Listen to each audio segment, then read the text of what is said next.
आदरणीय मंचासीन प्रोफेसर रतनलाल जी, आदरणीय सूरज मंडल साहब, आदरणीय दिलीप वासनीकर सर, आदरणीय सुखदेव साहब, आदरणीय बोरकर जी एवं मेरे उपस्थित बहुजन साथियों,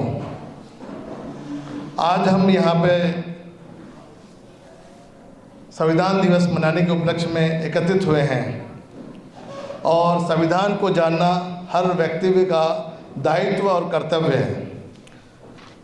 तुम्हारी हर तकलीफ का मैं एक मुकम्मल जवाब हूँ।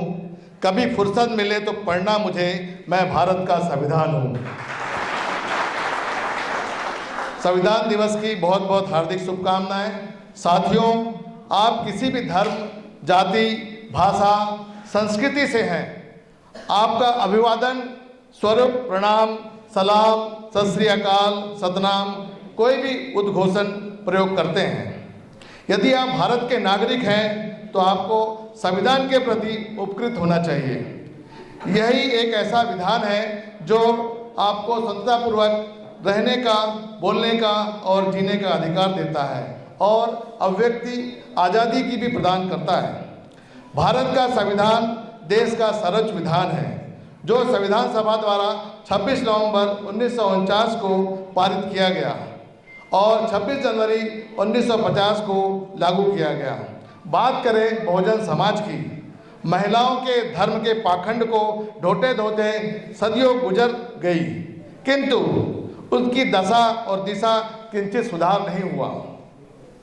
महिलाओं को धर्म ने शोषण और अपमान के सिवा कुछ नहीं दिया। तमाम तरह के प्रतिबंध, अनगिनत बंदिशें, शिक्षा का अधिकार नहीं, अपनी बात कहने का भी अधिकार नहीं, सिर्फ और सिर्फ आडंबर और पाखंड को सिर्फ ढोते ढोते रहना। पर्दा प्रथा, दहेज प्रथा, सती प्रथा, सिंधारा, छूछक, बात लंबी फहरिस्त है बेटी होने की, बेटी पैदा करने की दंड स्वरूप। संविधान ने महिलाओं को अपना स्वतंत्र अस्तित्व में जीने का अधिकार दिया। आज गांव की सरपंच से लेके देश के सर्वोच्च पदों पर सुशोभित होने का गौरव हमारे महिलाओं को प्रदान है और ये सिर्फ केवल हमारे संविधान की देन है। अन्यथा धर्म तो किसी भी सम्मानित व्यक्ति को झाड़ू पोछा पकड़वाने में गुरेज नहीं करती। आज महिलाएं अपनी विद्वता और दक्षता का परचम लहरा रही है और केवल संविधान के बदौलत आज हम अपना कृतज्ञता प्रकट करते हैं। और मैं इसी तारतम्य में हमारे पूजनीय ओम प्रकाश जी वाल्मीकि, जो अभी अभी उनकी पुण्यतिथि मनाई गई है, उनके द्वारा एक रचित कविता का पाठ मैं आपके सम्मुख करना चाहूँगा, क्योंकि हम जो भी आज संविधान के बदौलत हैं और क्यों पाए हैं। तब तुम क्या करोगे यदि धकेल कर गांव से बाहर कर दिया जाए, पानी तक लेने न दिया जाए कुएं से, दुत्कारा फटकारा जाए चिलचिलाली दोपहर में, कहाँ जाए तोड़ने को पत्थर, काम के बदले दिया जाए खाने को जूठन, तब तुम क्या करोगे। यदि मरे हुए जानवर को खींचकर ले जाने के लिए कहा जाए और कहा जाए कि पूरा परिवार महिला ढोकर आए और पहनने को दिया जाए तुमको उतरन, यदि तो तुम क्या करोगे। यदि तुम्हें पुस्तकों से दूर रखा जाए, जाने नहीं दिया जाए विद्या मंदिर की चौखट तक, डिबरी की मंद रोशनी में कालिक पुती दीवारों पर ईसा की तरह टांग दिया जाए, तब तुम क्या करोगे। यदि तुम्हें रहने को दिया जाए फूस का कच्चा घर, वक्त बेवक्त फूंक कर जिसे सुहा कर दिया जाए, बरसात की रातों में घुटने घुटने पानी में सोने को कहा जाए, तब तुम क्या करोगे। यदि तुम्हें नदी के तेज बहाव में उल्टा बहना पड़े, दर्द का दरवाजा खोलकर भूख से जूझना पड़े, भेजना पड़े नवी नवेली दुल्हन को पहली रात ठाकुर की हवेली, तब तुम क्या करोगे। यदि अपने ही देश में नकार दिया जाए मानकर बंधुआ, छीन लिया जाए अधिकार सभी, जला दी जाए समूची सभ्यता तुम्हारी, नोच नोच जगर फेंक दिया जाए गौरवमयी इतिहास पृष्ठ तुम्हारे, तब तुम क्या करोगे।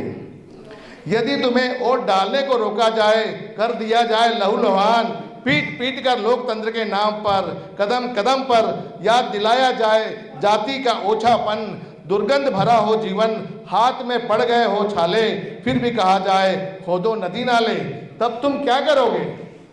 यदि तुम्हें सरेआम बेइज्जती किया जाए, छीन ली जाए संपत्ति तुम्हारी, धर्म के नाम पर कहा जाए बनने को देवदासी, तुम्हारी स्त्रियों को कराई जाए उनसे वेश्यावृत्ति, तब तुम क्या करोगे?